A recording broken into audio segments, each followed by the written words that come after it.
তো গাইস স্নান করার জন্য এখন হেঁটে হেঁটে যাচ্ছি সেই নিউ দীঘায়, ঠিক আছে।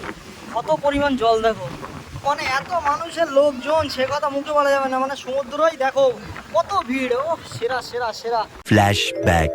তো হে গাইস, শুভ সকাল। তো সুন্দর একটি সকালে তোমাদের সবাইকে সুস্বাগতম। তো কি সব ঠিক তো? ঠিক তো থাকতে হবে, যেহেতু তোমরা হ্যাপি ফ্যামিলি মেম্বার। তো গাইস ব্যাপারটা কি হয়েছে, আজকে এখন আমরা যাচ্ছি দীঘায়, ঠিক আছে। আর পুরোপুরি রেডি হয়ে গেছি আমি, জুলি, হ্যাপি, এমডি আর রিয়াজ। এখানে জুলি আছে, জুলি হাই করে দাও। তো কেমন লাগছে যেহেতু দীঘায় নিয়ে যাচ্ছি? খুব ভালো লাগছে, বাসটা তো পেয়ে গিয়েছি, এবার ছাড়ার অপেক্ষা। একদম এসি বাস পেয়ে গেছি, তাই না? হ্যাঁ।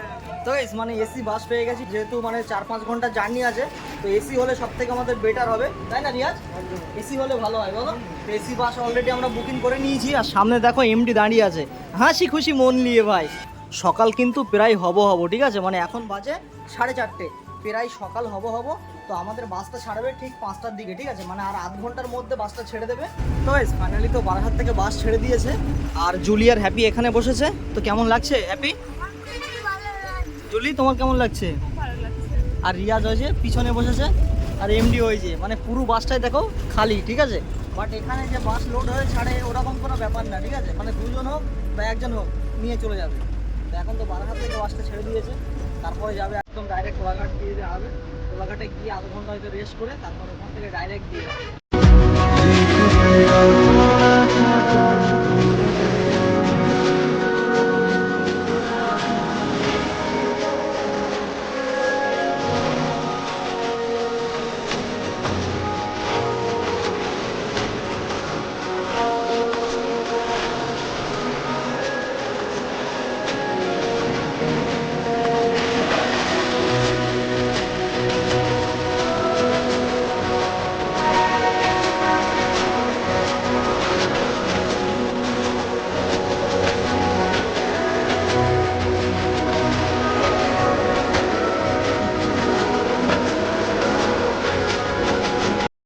তো গাইস ফাইনালি দীঘায় চলে এসেছি, আর এসি বাসে করে এসেছি, তো মানে ঘুমিয়ে এসেছি, ঠিক আছে। মানে কখন বারাসাত থেকে দীঘায় পৌঁছে গেছি বুঝতেই পারিনি, প্রথম কথা। দ্বিতীয়ত কোলাঘাটে বলছিলাম যে দাঁড়াবে, তো বাসটা মানে এত স্পিড এসছে না, মানে কোলাঘাটেও দাঁড়ায়নি। তো সবচাইতে বড় কথা হচ্ছে কোলাঘাটে যদি দাঁড়াতো তাহলে আধ ঘন্টা রেস্ট পেতাম। তো মানে ঘুমিয়ে এসেছি, তো মানে বুঝতেই পারিনি যে কখন দীঘায় চলে এসেছি। তো অত্যন্ত শর্ট টাইমের মধ্যে আমাদের দীঘায় পৌঁছে দিয়েছে, ঠিক আছে। আর দীঘায় পৌঁছেই মানে এতটা পরিমাণ কষ্ট হচ্ছিল না, যেহেতু এসি বাসের মধ্যে ছিলাম। তো বাইরে যখন নেমেছি একদম মুখ টুক পুড়ে যাচ্ছিল, মানে এত গরমে। তার জন্য কিন্তু ভিডিওটা কন্টিনিউ করিনি, একদম একটা ঘরটা নিয়ে তাই ভিডিওটা কন্টিনিউ করছি। আর দেখো আমরা এরকম একটা ঘরে আছি, ঠিক আছে, ওপরে দেখো একটু স্কাই মতো আছে। তো মানে এতটা পরিমাণ কষ্ট হচ্ছিল সে কথা মুখে বলা যাবে না, ওর জন্য কিন্তু ভিডিওটা কন্টিনিউ করিনি। আর জুলি দেখো এদিকে মানে নিজের বাড়ির মতো করে সব আলমারি সাজিয়ে রেখেছে। কই দেখাও একটু দেখি কিরকম সাজিয়ে রেখেছো। ওই দেখো পুরো বাড়ির মতো করে সব কিছু সাজিয়ে রেখেছে, তাই তো নাকি? কি করবো, আছে এটা, জামা কাপড়গুলো তো রাখতে হবে। একদম। তো কতদিনের প্ল্যান? কদিন থাকবো? মাত্র 3 দিন, ঠিক আছে। এতে কিন্তু ঘুরে শান্তি করে নিতে হবে, মস্তি করে নিতে হবে। আর তোমার দীঘায় এসে কেমন লাগছে সেটা বলো। খুব ভালো লাগছে। একদম। এবারে শুধু ঘোরার পালা। হ্যাঁ একদম। ঘরটা তো পুরো পেয়ে গিয়েছি, কমপ্লিট সব, এবার শুধু ঘুরতে তোমার হবে। থেকেও হ্যাপি বেশি খুশি, তাই তো? হ্যাপি একটু বেশি আনন্দিত। তো গাইস আমরা এই যে ঘর নিয়েছি এরকম লেভেলের ঘর, ঠিক আছে, কোনো রকম মানে 3 দিন থাকার জন্য, এছাড়া কিছু না। আর এজমারুল আর রিয়াজ আমাদের ঘরের সামনেই আছে, মানে আমাদের ঘরটা এই যে, আর ইসমাউলদের ঘরটা এই যে, ঠিক আছে। এই দেখো ভাইরা সব শুয়ে রেস্ট করছে, তাই তো ভাই? এই যে, ঠিক আছে, এই যে ভাইদের ঘর। তো ভাই দীঘায় এসে কেমন লাগছে সেটা বলো। দীঘায় এসে খুব ভালো লাগছে একদম। আর সব থেকে বড় কথা হচ্ছে আমরা এসি বাসে এসেছি, ঘুমিয়ে এসছি, তাই তো? ঘুমিয়ে এসেছি, কখন সকাল হয়ে গেছে বুঝতেই পারিনি। বুঝতেই পারিনি, ঠিক আছে। একদম। আর কোনো কষ্টই হয়নি, দিন এখানে ঘর খুঁজতে একটু কষ্ট হয়েছে, একদম। তার জন্য একটু রেস্ট নিচ্ছি। একদম। তো গাইস মেন ব্যাপার হচ্ছে, ধরো আমরা তো দীঘায় আসি, বাট রিয়াজ এসছে কিন্তু সেই মানে ছোটবেলায়, ঠিক আছে। বাট এখন বড় হয়ে আসেনি, বড় হয়ে আমাদের সঙ্গে মানে বন্ধুদের সঙ্গে এসছে। তো চলো এখন রিয়াজকে জিজ্ঞাসা করবো রিয়াজের কেমন লেগেছে। রিয়াজ ধরো তো দীঘায় তো পৌঁছালাম, তো কি বলতে চাও বলো, কেমন লাগছে দীঘা? কেমন লাগছে বলতে মানে ধরতে গেলে আমি ফার্স্ট টাইম এসেছি। একদম। ছোটবেলায় এসেছিলাম তখন ছোটবেলায় মানে বাবা মার সাথে এসছে সে কথা বাদ দাও, তাই না? হ্যাঁ, তখন মানে আমি হ্যাপি ছাড়াও ছোট ছিল। ও বাবা, তাহলে তো কিছু আর মনেই নেই তখন দীঘার কথা। এবারে একটুখানি ওইদিকে গেছিলাম তো খুব ভালো লেগেছে, এখনো সেরকম ভাবে ঘুরতে পারি। একদম। তোমার দীঘার মুখটা দেখলে না মন ফ্রেশ হয়ে যাবে, ঠিক আছে, মানে সমুদ্রের জন্য অপেক্ষা করে আছি, তাই না? তো এখন তো ঘরে আসলাম, এসে একটু রেডি হচ্ছি, ভাইরাও সব রেস্ট করছে দেখো, মানে অনেকটা দূরের রাস্তা জার্নি হয়েছে তো, তাই না? তো চলো গাইস সবাই একটুখানি রেস্ট করে নিই, রেস্ট করে নিয়ে এখন দীঘা সমুদ্রের সামনে যাব, গিয়ে সমুদ্রটা দেখবো, দেখে ভাই মনটা একদম পুরোপুরি ফ্রি হয়ে যাবে, ঠিক আছে? যেহেতু আমরা দীঘায় এসেছি কিন্তু সমুদ্রের জন্য অনলি, তো সমুদ্রটা যদি না দেখি দীঘার মজাটা পাবো না। তো চলো জুলি, তাড়াতাড়ি করো, রেডি হও, এত সাজুগুজু করতে হবে না, সমুদ্রটা দেখতে হবে, চলো। ফাইনালি এখন দীঘার সামনে আসলাম, সমুদ্রের সামনে। আর সমুদ্র আজকে প্রচুর পরিমাণে উত্তাল, ঠিক আছে? মানে জলের যে এত চাপ, যেহেতু বর্ষাকাল তোমরা বুঝতেই পারছো, মানে এত পরিমাণ জলের চাপ সে কথা মুখে বলা যাবে না। বাট এখনও কিন্তু সমুদ্রের ধারে আমি যাইনি, সমুদ্রের ধারে আমি যাবো একটু বাদে। মানে অনেক রাস্তা জার্কিং করে এসেছি তো, মানে এত পরিমাণ খিদে লেগেছে সে কথা মুখে বলা যাবে না, ঠিক আছে? আর দেখো সমুদ্রের জল দেখো, মানে কত উত্তাল দেখো, মানে এই সামনে চলে আসছে জল, ঠিক আছে? সেটা আমি এখন দেখাতে পারছি না, বাট একটু পরে আমি যখন খাওয়া দাওয়া করে যখন যাবো সমুদ্রের কাছে তখন কিন্তু দেখাবো যে কতটা পরিমাণ জল আছে, ঠিক আছে? তো এখানে আমরা 5 জন মিলেই চলে এসেছি কিছু খেতে, যেহেতু অনেকটা রাস্তা জার্কিং হয়েছে, তো মানে প্রচুর পরিমাণে খিদে লেগেছে, ঠিক আছে? এখন তো টিফিন করতে বসে গেছি, আর গরম গরম আমাদের লুচি আসছে, দেখো দিয়ে গেল। হ্যাপি নিয়ে নাও, জুলি নিয়ে নাও, দেখি তোমারটা দেখাও এদিকে, গরম গরম। হ্যাঁ এক্ষুনি ভেজেই তো দিলে। একদম একদম। এই লুচিটা জুলি একটা কথা বলো তাকাও, এই লুচিটা এখানে যেরকমভাবে বানায় মানে দীঘায়, এরকম কি বাড়িতে পাওয়া যাবে? পাওয়া যাবে না, কিরকম পাওয়া যায়? একদম। এর একটা স্বাদই একরকম, ঠিক আছে? মানে টেস্টই একরকম, তাই না? চাটনিটা হ্যাঁ। দারুণ খেতে। চাটনিটা, তাই না? হ্যাঁ তেঁতুলের চাটনি, তাই না? হ্যাঁ, হ্যাপি বাড়ি খাই না, এখানে খেয়ে। একদম একদম। হ্যাপি বলছে আমি পুরো প্লেটটাই শেষ করে দেবো, তাই তো হ্যাপি? তো একটু ট্রাই করে বলো কেমন হয়েছে। কেমন? দারুণ। তোমার জুলি কাটো, তোমার দেখো কেমন হয়েছে।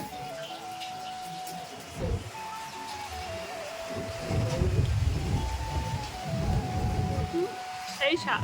অসাধারণ নাকি? হ্যাঁ চলো এখন আমি রিয়াজ আর এমডি 3 জন মিলে বসে আছি, মানে আমাদের কখন আসবে, তাই না? গরম গরম ভাত যা নিয়ে আসছে তো এক্ষুনি চলে আসবে একদম। তবে ফাইনালি তো আমার কাছেও চলে এসছে গরম গরম লুচি, চলো ট্রাই করি। এখানে ঘুগনির তরকারি আছে আর এদিকে চাটনি আছে, তেঁতুলের চাটনি।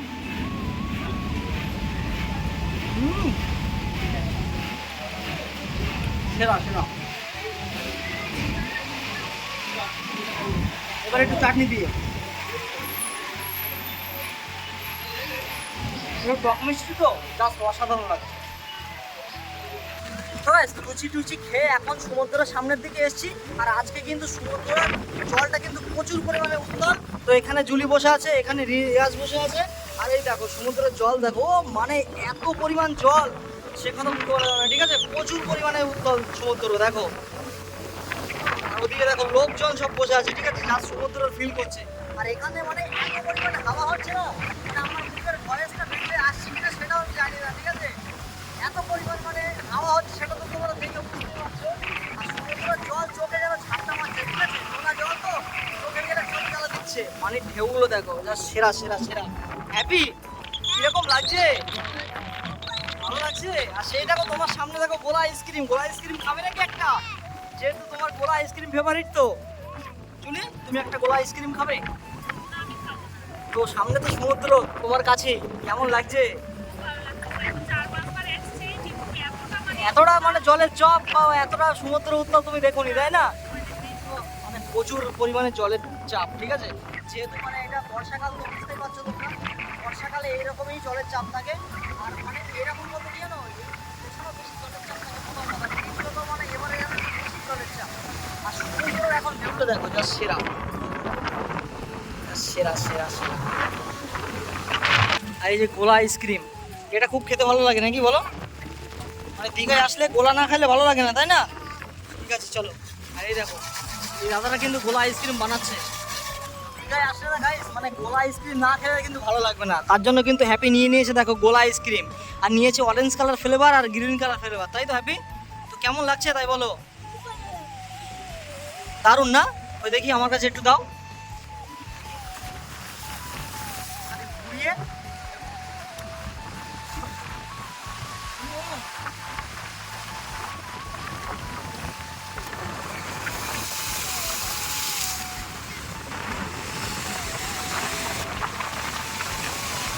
তো এই সমুদ্রের সামনে অনেকক্ষণ কাটালাম, অনেকক্ষণ কাটিয়ে 1 প্লেট বিরিয়ানি নিয়ে হ্যাপির জন্য রুমে চলে এসেছি। তার কারণ হচ্ছে এখন যেহেতু 12:30 বাজে, তো একটু পরেই আমরা মানে স্নান করতে যাব। তো স্নান করতে গেলে মানে কখন নামবো আর কখন যে উঠবো তার কোনো গ্যারান্টি নেই, হয়তো বিকেল 5টা হয়ে যেতে পারে বা সন্ধ্যা হয়ে যেতে পারে। হ্যাপি যেহেতু ছেলে মানুষ, তো হ্যাপি তো থাকতে পারবে না অতক্ষণ, তাই না জুলে? তার জন্য মানে হ্যাপির জন্য 1 প্লেট বিরিয়ানি নিয়ে চলে এসেছি, চিকেন বিরিয়ানি। তো হ্যাপি এ নাও, দীঘায় তুমি চিকেন বিরিয়ানি খাও, ঠিক আছে? তো কতটা এক্সাইটেড আছো তুমি বিরিয়ানি খাওয়ার জন্য? তাই তো ফাইনালি খুলে গেল হ্যাপি চিকেন বিরিয়ানি। এই দেখো মানে 1 প্লেট গরম গরম, ঠিক আছে? চলো হ্যাপি খুলবো। যেহেতু হ্যাপির খুব খিদা পেয়েছে না, দাঁড়াও আমি খুলে দিই। দাঁড়াও, হাত সরাও, সাইডে থাক। এই দেখো মানে লাল লাল ঝাল ঝাল বিরিয়ানি, ঠিক আছে? বিরিয়ানির ওপর থেকে কালারটা দেখো, জাস্ট সেরা সেরা। অনেকটা পরিমাণ রাইস দিয়েছে কিন্তু, ওই দেখো রাইসগুলো পুরো ছাড়া ছাড়া। আবার দেখো একটা ডিম দিয়েছে বড় সাইজের, আর 1 পিস আলু, আর এটার কথা তো বলতেই হবে না, চিকেন লেগ পিস, তাই তো হ্যাপি?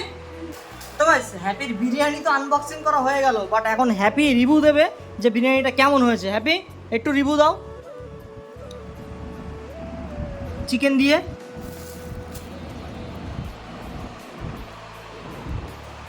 কেমন?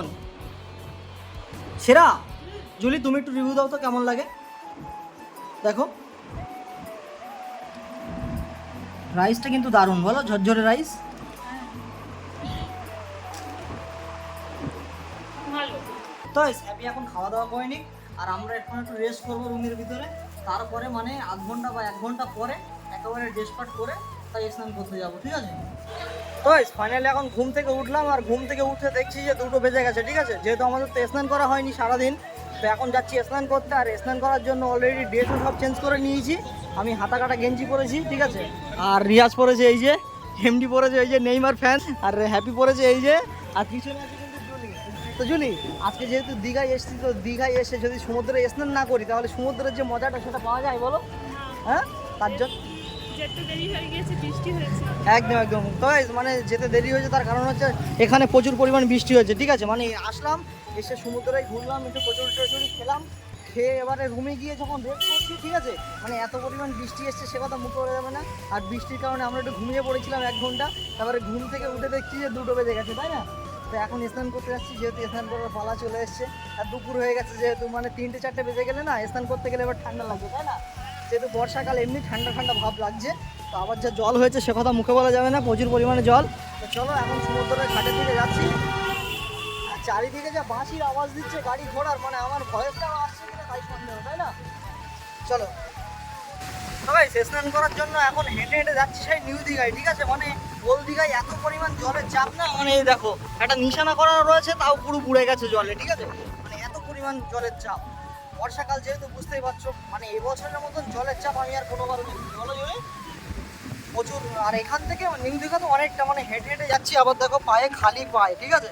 আর এদিকে দোকানগুলো দেখো, মানে এখন সব বন্ধ আছে, সমস্ত দোকান মানে সন্ধ্যের পরে খুলবে। একদম 2টো বেজে গেছে, তাও এখনো জলের চাপ কমেনি, এরকম ব্যাপার। জোয়ার হয়ে যাচ্ছে, এখনো পর্যন্ত পুরো ভাটা পড়ছে না, ঠিক আছে?